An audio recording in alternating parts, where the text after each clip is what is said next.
Alright, this is the second Defeating Adventism video on Ellen White's Green Chord Dream. If you have not seen part 1, you should just stop now, go look and listen to part 1, because I'm going to make references in this video about part 1. They may not make sense to you unless you've watched part 1, so I recommend doing that.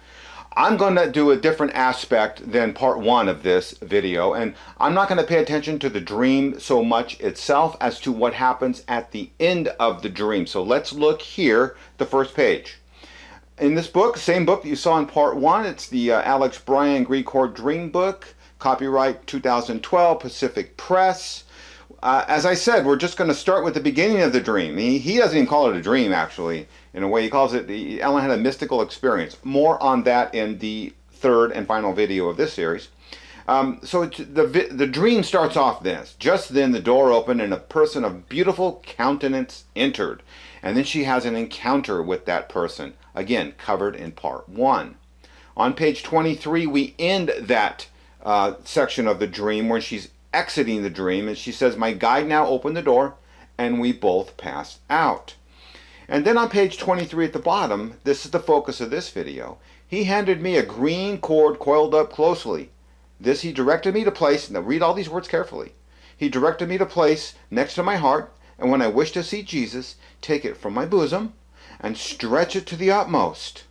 Then he goes on to say he cautioned me not to let it remain coiled for any length of time, lest it should become knotted and difficult to straighten. Did you catch that? She's storing it in her bosom, and the direction is, don't let it remain coiled for any significant time or it'll become knotted and difficult to straighten. Question: how can an unattended, stored coil in your bosom become knotted? Well, it can become knotted if it has magical power. She was told not to let the cord become knotted. So let me ask you, is there a significance to knots? The answer is yes, there is. And I'm stand by for more on that, because I'm going to really go into knots and cords and what they mean. It's very significant to this green cord dream. But let's finish the dream. On page 24, it ends like this. "I placed the cord near my heart, her bosom, where she was instructed to. Joyfully descended the narrow stairs, praising the Lord and telling everyone whom she met where she could find Jesus." So that is the green cord aspect that we're going to pay attention to here. Notice what she said at the end. She placed the cord next to her heart and told everyone where they could find Jesus. Is she telling those in the dream or outside of the dream? I don't know. Perhaps it's in the dream. Now, if you go back and read the dream, the guide told Ellen to just look up because so you don't fall off the steep stairs, because many who are, in other words, distracted are going to fall off. Well, if she's going down telling everybody she knows where to find Jesus, she's distracting them.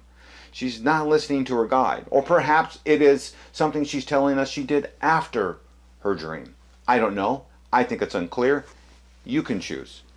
What she didn't do is in this dream account and all the other accounts that I mentioned, she didn't tell everybody, "Hey, I had this crazy dream," crazy dreams like we all have. And in other words, meaning it's not to be believed. She didn't do that. She clearly believed that this was real. She had a spirit guide that you saw in part 1 of the video. This spirit guide introduced her to another spirit who she called Jesus. Let me tell you what is not significant in this green cord dream. What is not significant is the color of the cord. Green, black, yellow. And what else is not significant is that she was to place it over her heart. And I'll tell you more on that in a minute, why that's not significant. What is significant is that we have a cord. So let me tell you this. When I read this dream, I started searching for cords. And here's what I ran up against. Something called cord magic. Over and over and over. I spent many hours. And then I found out it's not magic with a C, M-A-G-I-C. It's magic with a K. They spell it with a K in it. That's because that's witchcraft. Magic with a C is the man or woman you hire to come to your kid's birthday party and pull coins out of your kid's ears, sleight of hand stuff. That's magic with a C. This is all magic with a K. Cord magic is magic with a K. It is witchcraft. So then I did a search for cord magic on the internet. Look what I found. The first 4 hits that I found. Chord Magic 101. Look, chord magic, chord magic, chord magic. The last one, knots, spells, and chord magic. So here they go again, hand in hand. More on knots later. So the chord itself has a very ancient and primitive meaning. Like I said, the color doesn't matter because in witchcraft, you can bless a color to do anything you want. It's like postmodernism. The color doesn't matter in witchcraft for chords, and neither does the placement of it. But the chord is what matters. This is hardcore witchcraft. All the references I found to chord magic were mainly Wiccan, witches, pagan. Freemasonry has use of chords. They don't call it magic. They use it in their Masonic rites. They probably got it from the witchcraft, I'm assuming, Eastern religions, etc. This dream is 100% witchcraft, and the implementation of this, chord magic. I found scores of references on in books that I used on chords and chord magic. Here are just some of the books, and I can't even show you what's in all of them. All these books talk about chord magic. This is the witch book, the teen witch book. No, don't leave the house without your Wicca Bible. Spells and ceremonies and omens and all this stuff is all talking about chord magic. All of it. Due to the sheer mass of chord magic references I was following or searching for, I found a book solely dedicated to chord magic. This whole book is dedicated to chord magic, and it's written by, it says here, a Wiccan high priestess and pagan magician. Here you go. You can read this. Look here at this. Here's your Wiccan high priestess, pagan magician. There's her picture there. Her book is from 2021. When I first got this or ordered this book, I was thinking, I had low expectations. But let me tell you what, those expectations changed quickly after I started reading this book. I read this book from cover to cover. She's very serious. There's 124 footnotes in this book. She did extensive research. She is a serious witch and teaching you chord magic in witchcraft. I'm going to go through a number of pages in this book. I'm only going to show you a few pages, for example. I'm going to read examples from many others, show you just a few. We're going to start here, page 5. Look what she says right out of the gate. Chords are one of the easiest and most creative ways to create magical talismans. Do you know the difference between a talisman and an amulet? I didn't. So look with me here. But I come to learn that, and I found this easy reference site. Talismen, you can see here underlined, are active objects which have specific tasks of acting for a given situation. So they're active, they're attractive. Look at the next underlined line. An amulet, on the other hand, has a more passive, defensive function. You see, amulets are protection against evil. Talismen are attractions to spirits. Ellen White is engaged in witchcraft. All right, so in this book, page 7, she talks about sailors tying knots in cords and blowing on them as part of a ceremony to get increased wind back in the day in sailing ships. She talks here about dyeing a cord, about how changing its color enhances its power. We got a green cord. We got one that's dyed. Twisting, cords are twisted threads, right? A cord is a bundle of twisted threads. You take the threads, you bundle them, and you twist them. Why? Because she teaches you here in this book that by doing so, you add energy and power to the cord. That's why it's called chord magic and not thread magic. Chords in this book, she teaches us, makes magic tangible. It's tactile. You could touch it. When you practice your chord magic, you are touching the chord that you created. Let's look on page 125 here of this and see what she says. We can make chords for our friends, or our spirit guides can make them for us. They are magical gifts, like your spirit guide gives you, that hold energy for the recipients to use as they wish. So the intentions bound up in the chord should be positive and stated in general terms. Ellen White was given a chord with an intention as a gift from her spirit guide. This is witchcraft. Remember I talked about knots? We're going to look on page 171. This is so significant. Remember, she was told this cord, store it next to her bosom.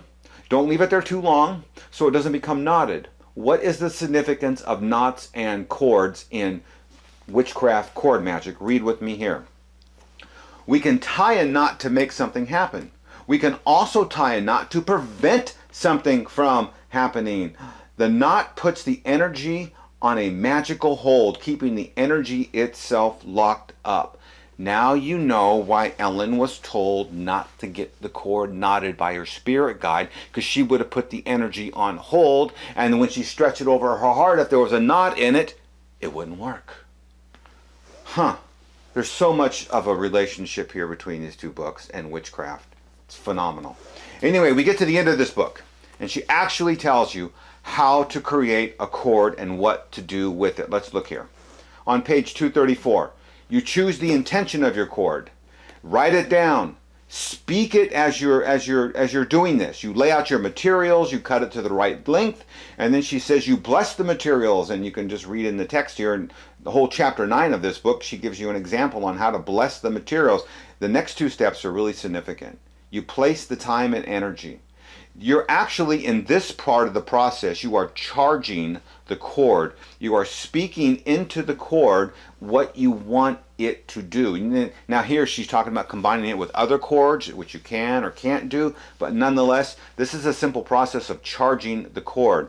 Page 235 goes into about speaking the intention. These two steps go hand in hand. Then completing the cord, you can add beads to it if you want. Look at the last one. I think it's significant. Seal it. You hold the completed cord in your hand. You repeat the intention. Spend a moment visualizing and feeling the result you want. I think her spirit guide did all of these steps for her and handed her, as we saw earlier in this book, a gift of a cord. Ellen White had a cord with instructions to avoid knots. Now you know why. Because knots restrain power. The spell wouldn't have worked. She wouldn't have been able to see Jesus when she stretched it across her heart. She had a cord, not a thread. We know what cords are now. Cords are bundles of threads that are there because a cord has more energy in cord magic than a thread. Cords work when the intention is spoken into it. And you can see her spirit guide gave her that cord, told her what the intention was. I'm left believing her spirit guide actually did that to the cord, him or herself, before he handed it to her and told her this is the intention of that cord. Now here's something I know about Ellen White. She does not have an original thought in her head. She either previously knew of cords and cord magic somehow, and that explains how this pagan practice got into her dream. Thus far, there's no evidence for me to prove she copied this green cord dream idea from any existing source. That's choice one. Or choice two, you know, she really met a spirit guide, and the spirit guide really gave her a cord and told her what to do with it. Either way, this doesn't bode well for your prophet, Adventist. You have a prophet engaged clearly in witchcraft. Ellen White is engaged in the very ancient art of cord magic. And by the way, Deuteronomy 18:10 says, don't do this. So, in doing my research, like I said, I found dozens of references on cord magic. And so now I'm going to go to and show you two of the references. Here's number one. This is about 1400 years ago. This book was revealed to the prophet Muhammad. This book is 114 chapters. We're going to look at chapter 113, which mentions cord magic. Isn't that amazing how cord magic worked its way into the Quran too? So we got Seventh-day Adventists using cord magic. We got Muhammad not actually using cord magic, but afraid of it. I'm going to show you this book here. This book is called a tafsir. A tafsir is a commentary on the Quran. This is a 1 volume in a 10-volume set that commentates on all 114 surahs or chapters of the Quran. We're going to look at chapter 113 of this book, so let's look here on screen. Here is the tafsir that I'm quoting from and using in this. You can see it's volume 10, Tafsir as-Sadi. And you can look, here is the entire chapter 113 of the Quran. It's 5 verses. That's it. And so let's just read these 5 verses. And of course, we're going to focus on the one that's underlined in red. Say, I seek refuge with the Lord of the rising dawn from the harm and mischief of what he has created, from harm and mischief in the night when darkness grows intense, from the harm and mischief of those who blow upon knots, and from the harm and mischief of envy when he, or enviers when he envies. Now let's, on the opposite side of this page is the commentary on Surah 113, verse 4. And the commentator says what? And from the harm and mischief of those who blow upon knots. That is, from the harm and mischief of witches who perform their witchcraft by blowing on knots that they tie for the purpose of casting spells. Very ancient example of cord magic in the Quran and witches and knots and spells. Let's do something a little more modern. Early 1800s. Brothers Grimm. German. Fairy tales. Children. Here's a fairy tale published in German in 1812. The earliest English translation I could find is 1894. There may be one earlier. I couldn't find it. If there is one earlier, then perhaps Ellen White knew about it prior to 1842 when she had this dream, and maybe, copied it or was persuaded by it in her dream. Or again, maybe she wasn't. But I could not find an earlier translation in 1894. So we're going to look at this book and this translation here. In this book, and I'll show you here, here's the same book I just held up in my hands, and the copyright English translation. Very modern, very pretty book. I'm going to read to you here the first page and show you the first page of this book. And here we have a king in a forest chasing a deer. He gets lost. He meets an older lady in the forest who comes to him. She happens to be a witch and says, "Do you want out of this forest?" And the king says, "Well, yes, I do." And the witch says, "You got to marry my daughter.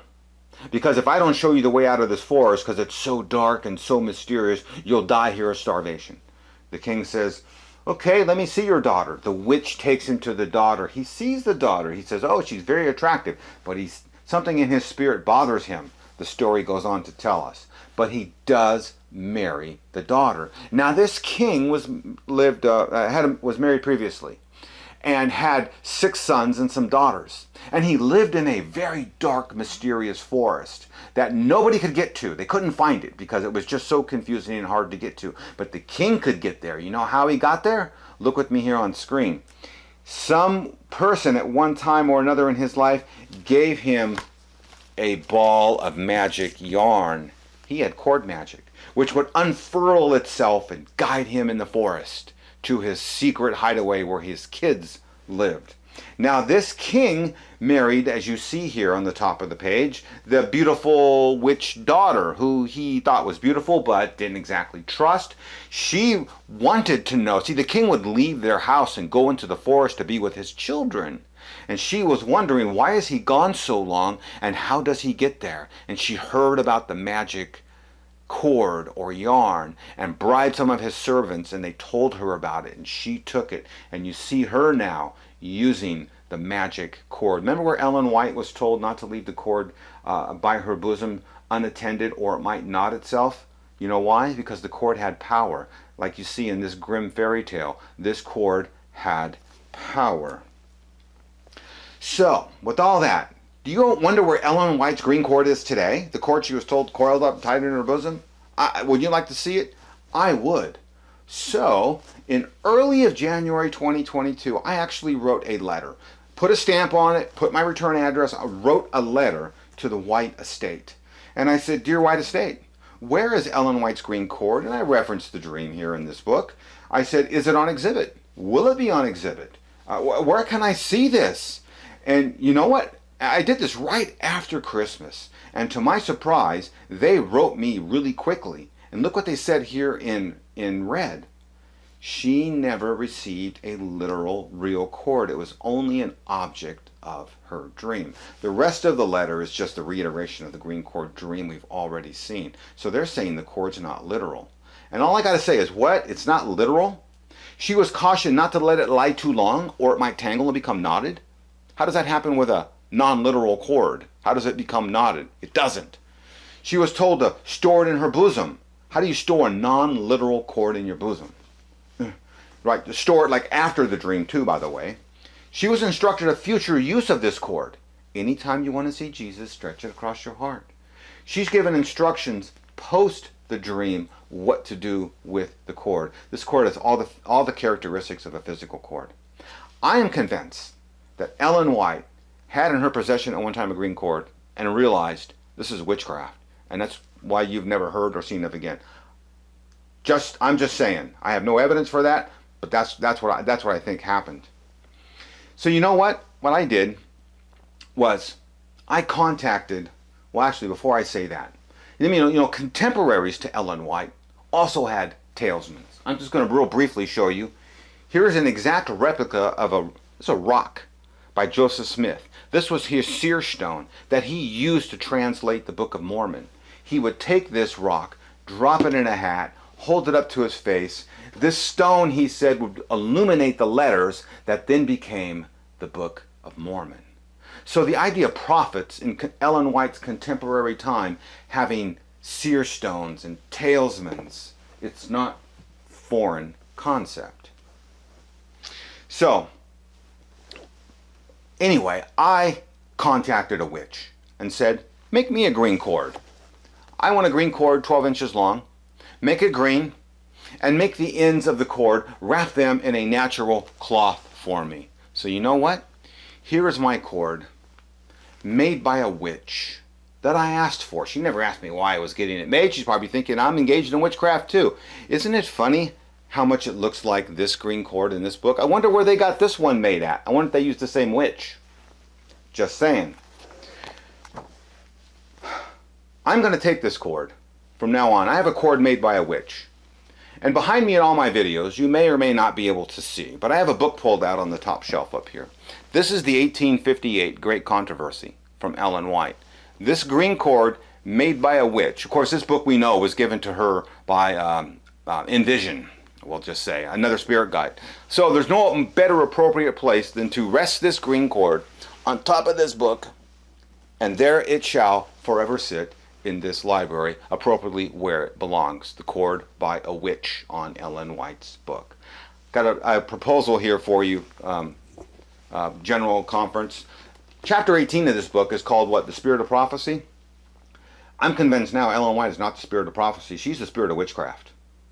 Period. You ought to change the title of Chapter 18 in this book to The Spirit of Witchcraft.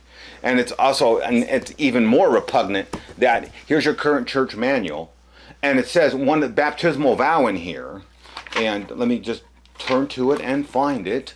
Baptismal vow number 8 on page 46 is the affirmation of the candidate in the spirit of prophecy.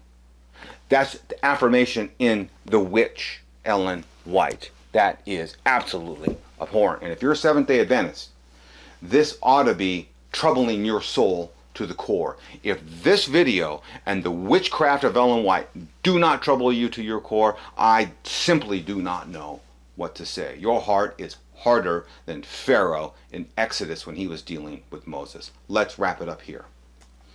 You saw this in the first video.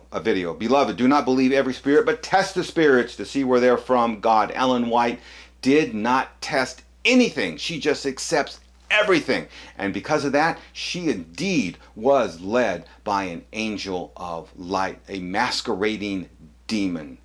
Lastly, there are eternal consequences for this. But as for the cowardly, the faithless, detestable, as for murderers, the sexual, immoral, sorcerers, idolaters, and all liars, their portion will be in the lake of fire that burns, which is the second death. This is the place where eternally, at the end, where sorcerers, idolaters, and liars will go. Ellen White was clearly engaged, pure witchcraft. If you're a Seventh-day Adventist, member of this church, you need to seriously examine yourself to see if you're in the faith, because your spirit of prophecy was actually engaged in the abomination of witchcraft.